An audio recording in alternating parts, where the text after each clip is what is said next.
I'd like to thank the Legends of Bourbon County for getting behind all this, and of course the legendary Bobby Shiflett and the legendary Jamie Coram. Such a wonderful job on Sunday Silences. Captured his essence. Amazing, really.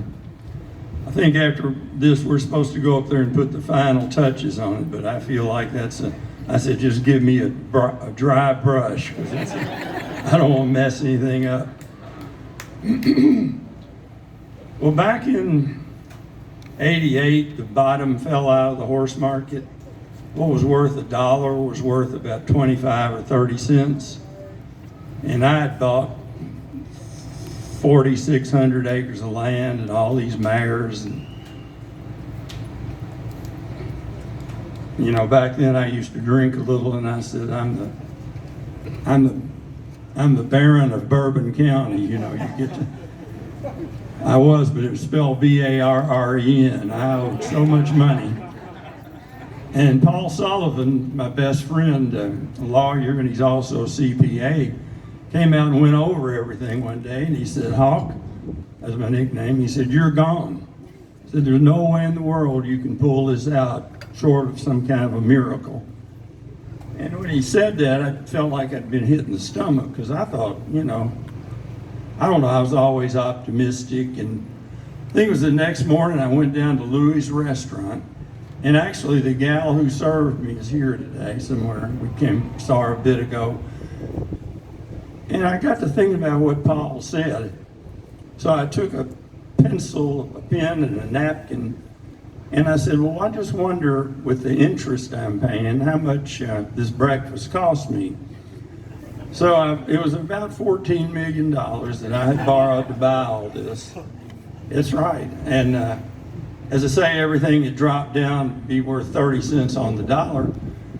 So I took the pen and wrote it was 10% interest. So I took 10% of 14 million and divided by 365 for the number of days of the year. And I about fainted. I said, this breakfast has cost me $4,200 or $300. And that was the truth. And I said, well, Paul's right. So it was the next morning, I couldn't sleep much that following night. I got up about 3:30 and I was walking down through the farm, and the stars were all out, and I just looked up the sky. And I said, Father, if you can hear me, please send me something. I had 6 little children and a wife. And here I am, you know, thinking I'm a big shot, and I'm broke. And I didn't hear anything. It was the strangest things ever happened to me. When I said that, I just had this, I didn't hear any words or anything else. I had this distinct feeling that I had been heard, because I didn't hear any words, like I said, but it just said, it's okay, everything's gonna be all right. And I took a couple more steps and I said, well, I'm having a nervous breakdown. I've gone crazy. I think something out there heard me. And I mean, all that's a true story. I get goosebumps thinking about it. But anyway, it wasn't long thereafter that, that was in 1988. Charlie Whittingham called me one day, Mike's father, and Charlie had this horse out there, and he said, I said, Charlie, it was 7 o'clock our time, and it was 4 o'clock in California. And I said, Charlie, I was afraid something was wrong. I said, what are you doing, Charlie? It's only 4 o'clock out there. He said, waiting on the help to get here. He always got to the barn early. And then I knew he had something on his mind. That's the way he was. He was kind of the master of the understatement. He said, you know, this big black son of a bitch I've got out here can run a little. That was the first positive comment I ever heard on Sunday Silence. That was from Charlie. And I said, really? He said, yeah, he can run some. Well, that was the first thing, as I say, about Sunday Silence. He went on, he lost his first start, as I remember, and then he came back and had to run against Houston, and he lost that too, but then he won his third start. And then Charlie ran him as a 3-year-old in the San Felipe. he won that, and then he won the Santa Anita Derby, and then he came in here and won the Kentucky Derby. Well, I said, you know, and Alec Campbell, who was a banker in Lexington, told me one day, he said, golly, Arthur, Sunday silence could save you. And I sort of thought, what are you talking about? I still was in denial, kind of, you know, as a fool is often. But he did save me. He saved my family, and he was a miracle. I mean, it was a blessing beyond belief. The Japanese were so kind. The American people didn't want to breed to him, but the Japanese made us a real big offer, and I wanted to stand him as a stallion, but as I say, there was no support over here. You know, a lot of people were talking about how he was a freak and a fluke, and he didn't have any pedigree, and he had sickle hocks, and he this, that, and the other, and they just kind of turned their backs on him. So I took the offer from Japan and paid down a lot of the debt, and everything's been good since then. I sold half that land off, so I was no longer the land baron, trying to do things sensibly. But he was a miracle, and I tell you, when he was born, he was just an ordinary foal. I saw him the next morning right after he was born, and he was spindly and, you know, skinny, and as I say, he had bad hocks and was kind of crooked in front. We put him in the sale for the breeder, Tom Tatham, as a yearling, and he was going to bring $10,000 or $12,000. They didn't like him at the sale either. So I bought him back for $17,000. I took the ticket back behind the pavilion to Tom Tatham. I said, here, Tom, I bought that Wishing Well colt back for you. You went too cheap. He said, Arthur, we don't want him because Ted doesn't like him. Ted was their advisor from Texas. I said, okay, Tom. So I remember sticking it in my pocket, the sales slip, and I thought to myself, well, I guess you just blew another $17,000. My exact thought. But he went on to be what he was, and the only thing I saw when he was a foal one day was he was silver gray when he was a foal. He turned into a black horse, and a lot of black horses will be, you know, gray when they're born. And I was going by the field, and I saw him out there. He was cutting in and out, running, and everybody else was just resting. So I called on the radio to Chester Williams, who was the broodmare manager, and I said, Chester, who's this little silver gray foal out here? He's running in and out, and he can fly, turning corners. He said, that's a Wishing Well colt. I said, oh, okay, well, he looks like a racehorse.